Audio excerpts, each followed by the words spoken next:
everyone, welcome to Sweet Tomato Vine Homestead. I'm Linda, and today I am inside the house because it is cold and dreary outside. First, I want to start to up-potting some of my brassicas. Let me show you all what my brassicas are looking like. Here are some of my brassicas. This is my broccoli and my Brussels sprouts. It is time for them to start getting acclimated to the weather so they can get ready to go outside. And I wanted to start with my brassicas because my brassicas are going to be the first things that are going to be going out. I would love to start taking my tomatoes and my peppers out, but they're going to be a couple of weeks before they're getting out into the garden to get planted. But these brassicas are going to go out now because soon it's going to be too warm for these brassicas out there, and they'll just start bolting and going to seed. But first, I want to show you all I think these labels are going to be a game changer for me because during the summer months, when those tomato plants get really big, I seem to have trouble finding the label and being able to identify those plants. Like if I'm doing a garden tour and those labels are on the ground, then you don't want to go underneath there, reaching your hand underneath there to try to get those labels. So with this label, I think it is going to be a game changer because with this label, you're just tagging your plants, especially your larger plants like peppers and tomatoes, and you just wrap this around the stem, and then you'll have the name of what it is wrote on here. And I thought that that would be a good thing for me to do to help me to identify my plants in my garden. And I decided I'd show it to you all. So if you all thought that it would be a good idea to help you in your garden, then you would be able to do this also. So if you all remember my Tiny Tim tomato that I had on my LetPot grow station, well, this is what it is looking like. And it is, I think it's beautiful. I think this is a beautiful plant, and it has some beautiful little tomatoes on it, and it don't get much taller than this. I already put one of the labels on here. I just wrapped it around the stem, so it is easy to identify, which I have one label in here, a small label in here like this. I just wanted to show you all how it would look if I had this in the garden and if this were a tall, indeterminate plant. And as this plant grows up, then this label would continue to grow up, and it would be at my eye level, or at least higher than for me, than it would be for me to be reaching underneath the plant trying to retrieve my label. So I just want to show that to you all and to show off my beautiful plant. I think that this Tiny Tim tomato is very beautiful. But you remember when I took this Tiny Tim out of the lead pot, I broke it. And you all, I told you, hey, if you are in need of extra tomato plants, you can always take your tomato plant and make extra tomato plant. And when I broke this plant, I just took it and I stuck this into this bottle of water. And now you can see that I have roots all up and down this tomato plant. And this is a new plant that I can have. So this is the same thing that if you're in a short of tomato plants to share, or if you just need, if you have a friend who has a tomato plant and you would like it, just ask her to give you some of those suckers, because those suckers that you cut off of those tomato plants can produce some wonderful plants for you. So I'm just going to take my cup that I told you all that I was, one of my cups that I am using this season to up pot my tomatoes in, because you know those tomato plants grow really fast. I can remove some of this so that I can put this plant deeper into the soil. So that is what I'm going to do. I'm just going to cut some of this back since I have these roots here. And I'm just going to stick all these roots into the soil. I'm going to go ahead. I'm going to remove these bottom leaves right here. Just take them off. Then I'm going to transfer my plant into this cup. And you can see that the soil is up to those leaves. And I am just going to add some extra soil around my stem.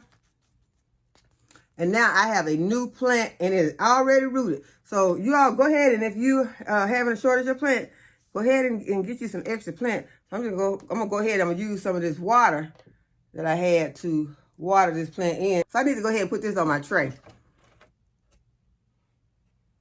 So I have it on my tray, and I'm just going to sit it to the side because we're going to be up-potting these brassicas. And I have another tray that I'm going to be using to up-pot my brassicas. I also wanted to show you all how healthy my marigold plants are. This is just one of the marigolds that I had up-potted. As you can see, the roots are starting to come through these biodegradable cups. So I'll be putting this biodegradable cup into the soil and just filling the soil in around it. And this will be how my plant will be growing. It will continue to grow in this pot. And you don't have to worry about the pot obstructing your roots because, as you see, roots easily come through the pot. So I'm excited about those plants. I'm going to go ahead and add some water to it also. And I want to show you all the peppers that you remember, the peppers that I reheated, because I still had some I had some that did not germinate, and I still have some that have not germinated, but now I do have another whole pot of peppers. So these are my new peppers. I have some peppers in there that are about 4 inches tall, but these are some new peppers. And my rosemaries are looking really good. I'm excited about those rosemary. I did not bring them in here to show them to you all, but I will show you the rosemary plants also. So don't y'all let me forget about the rosemary. So I'm going to go ahead. I'm going to put all these plants aside, get my brassicas out. We're going to up-pot those. And then after today, y'all, we're going to be outside because there is so much work to do outside. I have some beds that I need to put up. I will be filling those beds. I have more irrigation to be working on, and we're going to start acclimating these plants, getting them ready to go inside of the garden. I am so excited about that. I know you all are too, about your garden. After our last frost date, we're going to be putting these plants in the garden. You have to get these plants acclimated because you cannot just take these plants that have been sitting in the house underneath the grow lights and just take them and put them out into the garden. They just will not go for that. They are sensitive. They will go into shock and they will die. It needs to be taken outside a few hours each day, adding to it each day. They cannot go straight from the heat mat and go outside in weather as cool as it is today. So those things are things you want to take in consideration when you're getting ready to take your plants out. You want to see what type of day it is. Make sure that you're putting them in an area where they can get some sun, but not full blast. You want to give them an overcast so that they can, acclimate. That means that they're gonna slowly get used to those temperatures. So let's go ahead and get started up-potting these plants, and then we'll start taking them out tomorrow.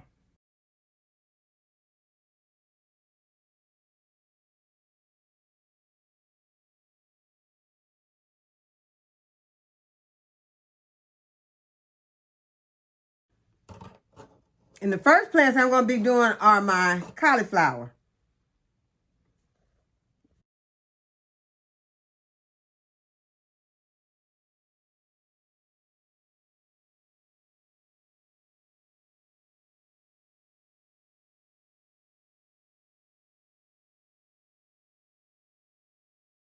Okay, now I want to stop and show them to you all and let you all see that I was not only just putting my large cauliflower plants in here, but I was also putting in those small ones. And the reason why I'm doing that is because, as I told you all before, I will be sharing these plants and I need extra plants. So instead of just tossing these little small plants and just using the large plant, I'm going to go ahead, I'm going to be using all of them, and then I will be fertilizing them with my organic grow.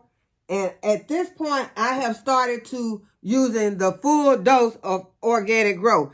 And when I use the full dose, that is going to help these plants go ahead and get large because they've already got their true leaves.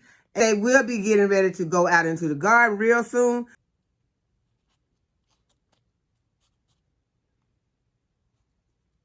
I'm just going to stand them, make sure that they've got a nice, solid foundation in here. Make sure that there's no air. You want to, in your seedlings, you want to make sure that there are no air pockets around your seedlings, the same way that you do when you plant your plants out into the garden. because those air pockets can cause that seedling to not be stable in the soil and can cause it to have weak roots or even die. So that's why I'm pressing the soil in around these seedlings, standing them up.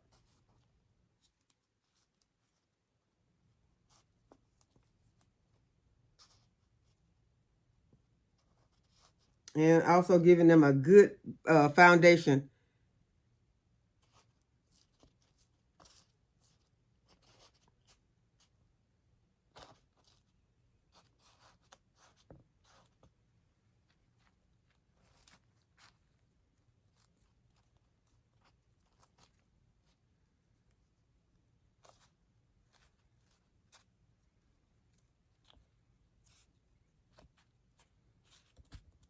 Okay, now that I've gotten them all pressed in, I'm going to start up potting some of my cabbages. Okay, so I got one complete tray filled with cauliflower, and then I got 2 on the end that are Brussels sprouts. And these are the first tray of brassicas on deck to go outside first thing in the morning.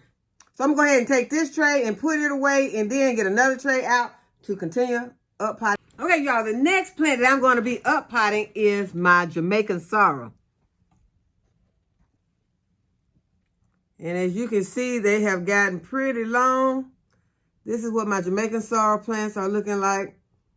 This is what the roots are looking like on here. So I'm going to be up potting them into these plastic cups so that they'll have long enough space to grow. Because, these cups would be too short for them. So I'm going to be putting it into this container, and make sure that you put your drain hose in here. And the way that I did my drain hose was just going around the bottom of the cup with my snips and making my drain hose, if anyone did not see when I did this before. And then I'm going to be popping my plant into the soil.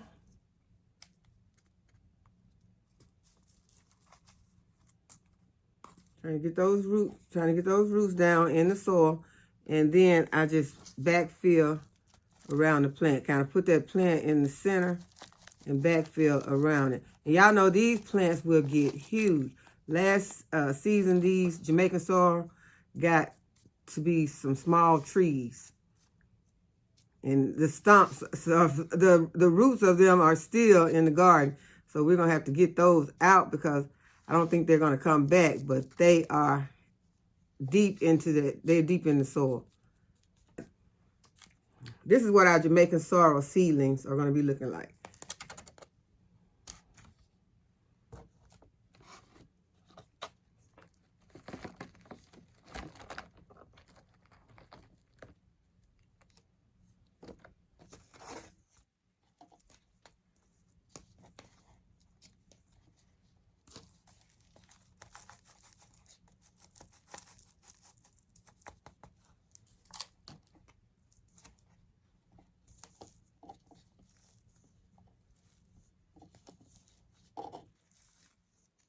In my opinion, they look a lot like the okra seedlings.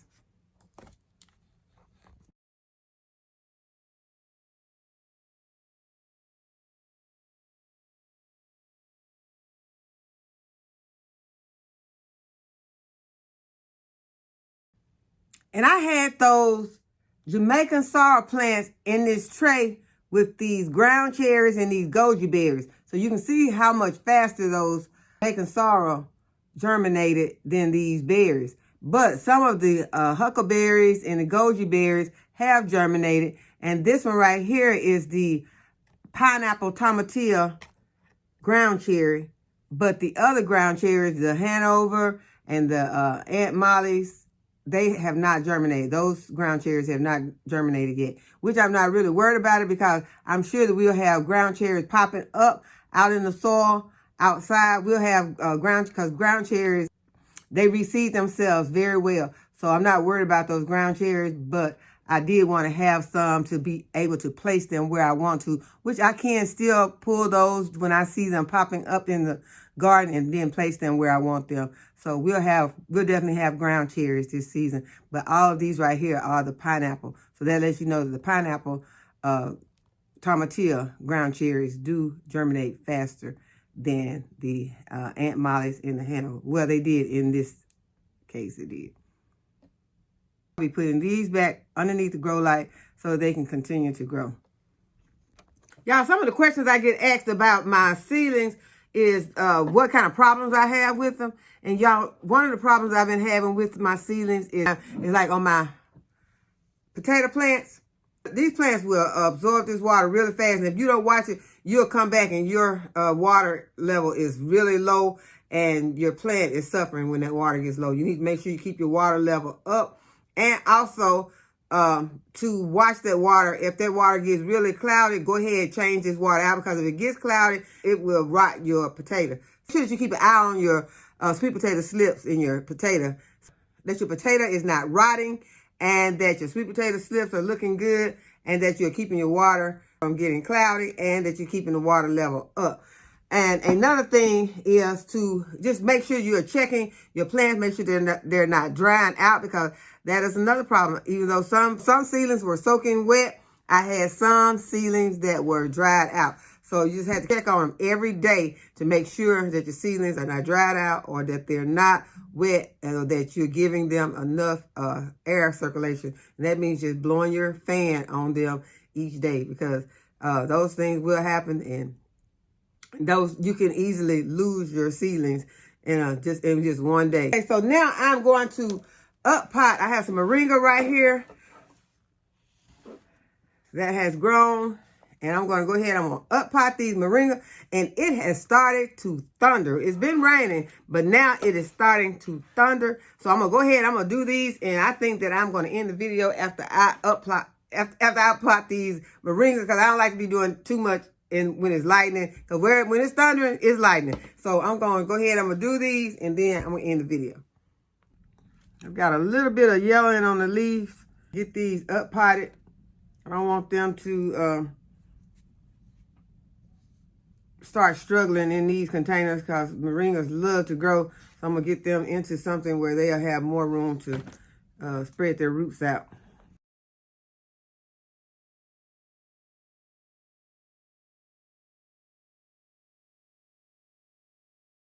I decided to go slow on the last one.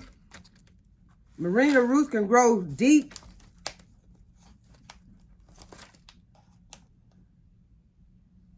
Okay, so I got the root in here.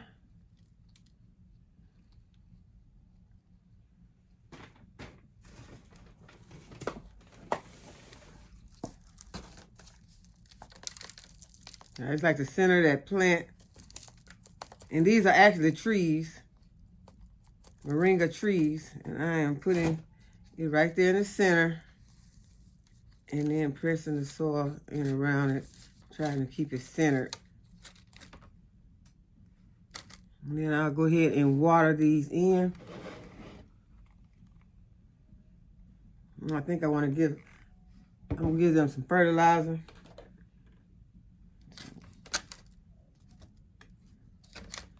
Go ahead and give them some fertilizer.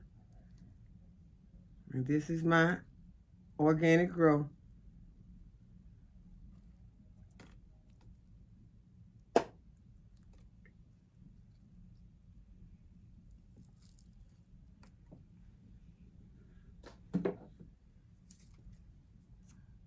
I'm going to plant some more moringa.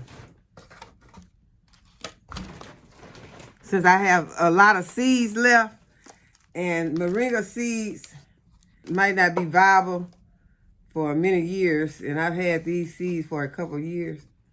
You can eat these moringa seeds also. All parts of the moringa tree are edible. And so I do eat the seeds, but I'm gonna go ahead, I'm gonna plant these. Okay, what I'm gonna do is I'm gonna use my snips to remove these seeds. I'm gonna remove the shell from the seed with my snips. And I just cracked it.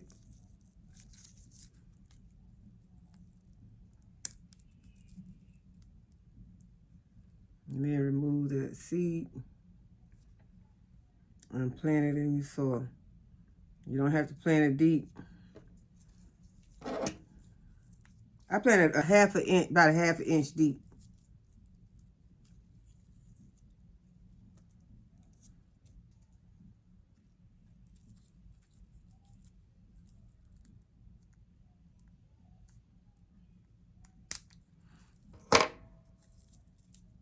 You can soak your seeds if you want to. I really haven't been soaking mine, but they have been germinating. I feel like I can skip that step.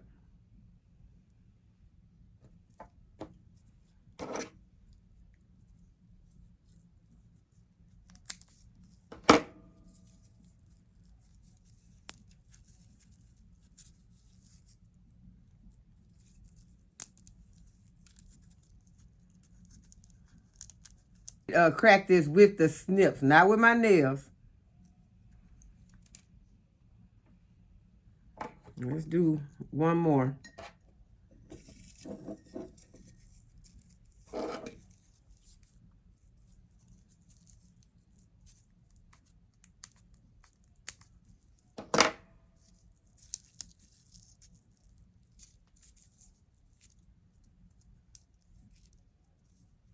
Okay, and I'm gonna put it right here.